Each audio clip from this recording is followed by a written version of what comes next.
আসসালামু আলাইকুম রহমতুল্লাহি ওয়া বারাকাতুহু। সম্মানিত দর্শক, বাংলাদেশের আবাসনের ইতিহাসে বসুন্ধরা যে আবাসিক এলাকা, এটা বিভিন্ন কারণে ভীষণ রকম আলোচিত, ভীষণ রকম সমালোচিত।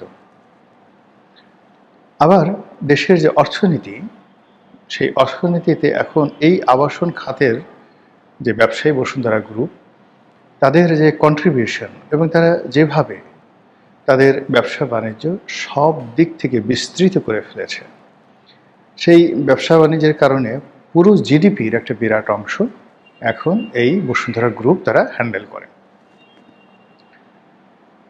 এই গ্রুপটি আসলে কখনো এইভাবে রাজনৈতিকভাবে যাকে বলা হয়, আমরা এই গ্রুপের ওরকম দেখিনি তাদের যে কর্মকাণ্ড বা অ্যাক্টিভেশন, বা তাদের যে যাকে বলা হয় ব্যবসা বাণিজ্যের সঙ্গে রাজনীতি, ব্যাংকে টাকা মারা, লোন নিয়ে ফেরত না দেওয়া, এই জিনিসগুলো আমরা কখনো শুনিনি। আমরা যেগুলো সাধারণত হয় আবাসন ব্যবসা বা যারা এই ডেভেলপার, মানে বিল্ডিং নির্মাণ করে তারপর জমি মানে প্লট করে করে বিক্রি করে, সেটা ইস্টার্ন হাউজিং হোক কিংবা আমিন মোহাম্মদ গ্রুপ হোক, আমিন মোহাম্মদ বা বসুন্ধরা হোক, মোরলেস তাদের সবার বিরুদ্ধেই কিন্তু কম বেশি অভিযোগ আছে, প্রায় একই অভিযোগ আছে।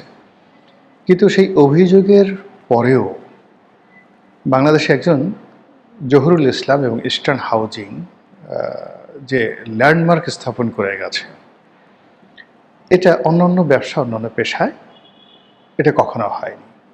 আবার বসুন্ধরা একেবারে তাদের বিরুদ্ধে যত অভিযোগ আছে, আমি একটা অভিযোগ নিয়ে কোনো কথা বলবো না, বরং আমি বলবো যে এই প্রত্যেকটা অভিযোগ সরকারের উচিত তদন্ত করা, বিচার করা এবং যা শাস্তি হয় সেই শাস্তি দেওয়া কোর্ট কাছারি আদালত।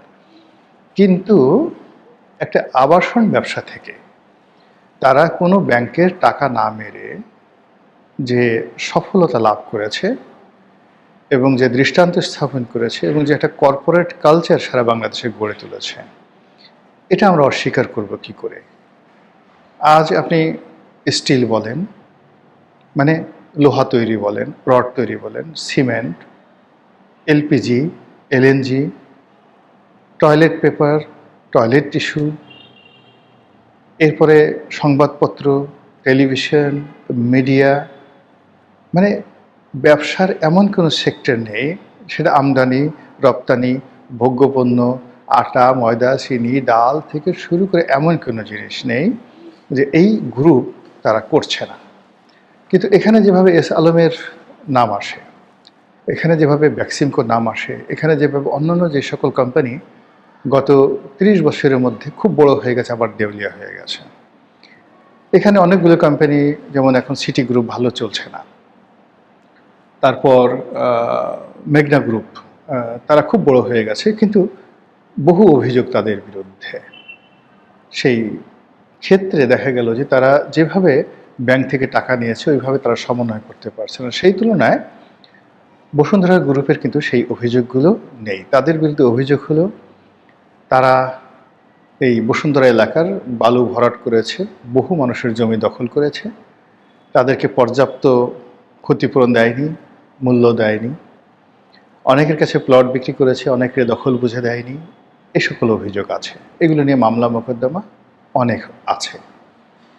দ্বিতীয়ত হলো যে তারা ঢাকার বারিধারা সংলগ্ন যে বসুন্ধরা আবাসিক এলাকা গঠন করেছে, সেই আবাসিক এলাকাকে তারা রাষ্ট্রের মধ্যে একটা রাষ্ট্র হিসেবে তৈরি করেছে। এখানে বসুন্ধরার মালিকের আইন ছাড়া অন্য কোনো আইন চলে না। এখানে সিটি কর্পোরেশনের কোনো কার্যকর ভূমিকা নেই এবং এত বিশাল একটা এলাকা থেকে সিটি কর্পোরেশন কোনো রেভিনিউ পাচ্ছে না, ইত্যাদি অভিযোগ। কাজেই এটাকে আনতে হবে।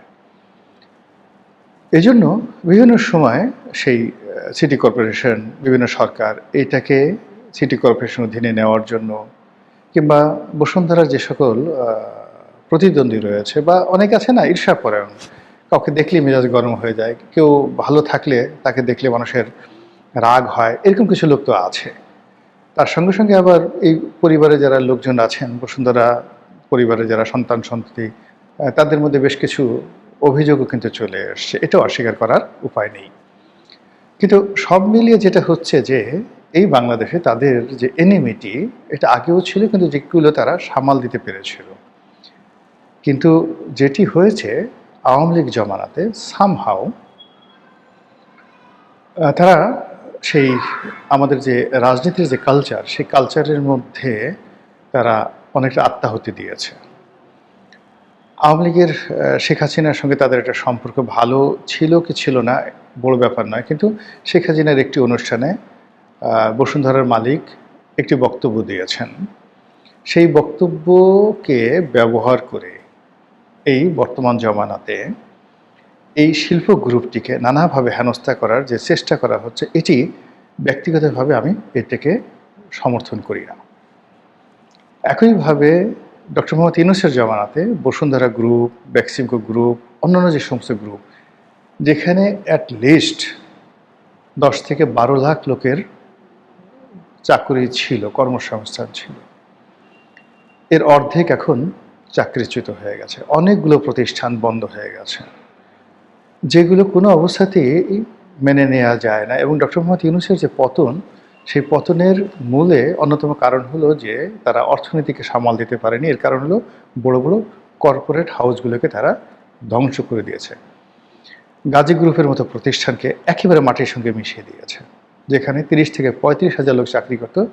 আমাদের যে টায়ার শিল্প, টায়ার শিল্পের অলমোস্ট বেশিরভাগ টায়ার, সেই রিক্সার টায়ার থেকে শুরু করে ট্রাকের টায়ার, গাজী টায়ার তারা নিয়ন্ত্রণ করত। তো এই জিনিসগুলো তারা নষ্ট করে দিয়েছে। বসুন্ধরার উপরও প্রাণত তাদের অ্যাকাউন্টগুলো বন্ধ করে দেওয়া হয়েছে। তাদের কাজকর্ম পদে পদে বাধা থেকে শুরু করে সব কিছু, মানে বসুন্ধরা এলাকাতে মব করার চেষ্টা করে, তাদের অফিস ভাঙচুর সব কিছু করার পরেও সামহাও এই গ্রুপটি ধুক ধুক করে টিকে আছে। একইভাবে যমুনা গ্রুপ, বসুন্ধরার প্রতিপক্ষ, তাদের উপরেও কিন্তু ইনুস জমানাতে মব হয়েছে। এখন যেটা হলো গণতান্ত্রিক সরকারের আমলে, ঠিক ওই যে আগের জমানার যে সকল কর্মকাণ্ড, ইভেন আওয়ামী লীগ জমানাতে যে সকল লোক বসুন্ধরাকে ভয় দেখানোর চেষ্টা করেছে এবং ভয় দেখিয়ে আওয়ামী লীগের মানে শেখ হাসিনার কাছে নিয়ে যাওয়ার চেষ্টা করেছে এবং গেছেও, ঠিক একইভাবে এখন বর্তমান জমানাতেও সেই ঘটনাগুলো ঘটছে। এবং সেই ঘটনা ঘটানোর জন্য বসুন্ধরার 1 নম্বর যেটা তাদের যে প্রজেক্ট, বসুন্ধরা আবাসিক এলাকা, এখানে তারা যা কিছু করছে, তারা নিজেদের ম্যানেজমেন্টে সিকিউরিটি রাখছে, এখানে তাদের নিজস্ব ব্যবস্থাপনায় রাস্তাঘাট, তারপরে মসজিদ, মন্দির, গল্ফ কোর্স থেকে শুরু করে একটা আধুনিক যে নগরী, আধুনিক নগরীর যা কিছু সুযোগ সুবিধা সেখানে তারা স্থাপন করেছে।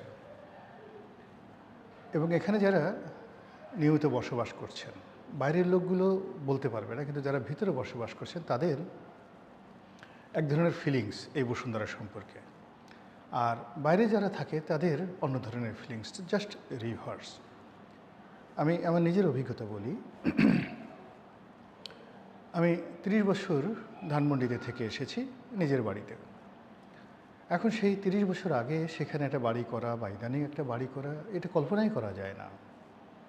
চাঁদাবাজ, মাস্তান থেকে শুরু করে বিভিন্ন জায়গাতে। তো সেখানে এই যে আমি বসুন্ধরাতে শিফট করলাম, এখানে একটা বাড়ি করেছি, কোন ফাঁক দিয়ে যে বাড়ি হয়ে গেল, মানে এখান থেকে একটা বালু সিমেন্টও কেউ কিন্তু সরায়নি। 2 নম্বর হলো যে এখানে আমি কাউকে ডিস্টার্ব যেমন করতে পারছি না, আমাকেও কেউ ডিস্টার্ব করতে পারছে না। রাত 2টোর সময় আমি দিদারসে পুরো বসুন্ধরা এলাকা ঘুরতে পারি। 300 ফিট দিয়ে আমি বসুন্ধরাতে ঢুকে আমি রাত 3টা পর্যন্ত ঘুরতে পারি। এটা আবাসিক এলাকা হিসেবে কিছু কিছু দোকান আছে 24 ঘন্টা খোলা থাকে, কিছু কিছু দোকান আছে 12টা পর্যন্ত খোলা থাকে, কিছু কিছু রাস্তা আছে, মানে প্রতিটি জিনিসই খুব সিস্টেমেটিক ওয়েতে এখানে এগুচ্ছে, যেখানে আমার নাগরিক জীবনের যে নিরাপত্তাহীনতা বোধ আমি এখানে আসার পরে কখনো হয়নি। কিন্তু ধানমন্ডির আদি বাসিন্দা কিংবা পুরানা পল্টনের আদি বাসিন্দা হিসেবে এই শহরকে আমার কাছে মানে মাঝে মধ্যে খুব অচেনা মনে হতো। যেদিন গণ্ডগোল হতো, যেদিন মারামারি হতো, যেদিন কাটাকাটি হতো ঢাকা কলেজে কিংবা পুরানা পল্টন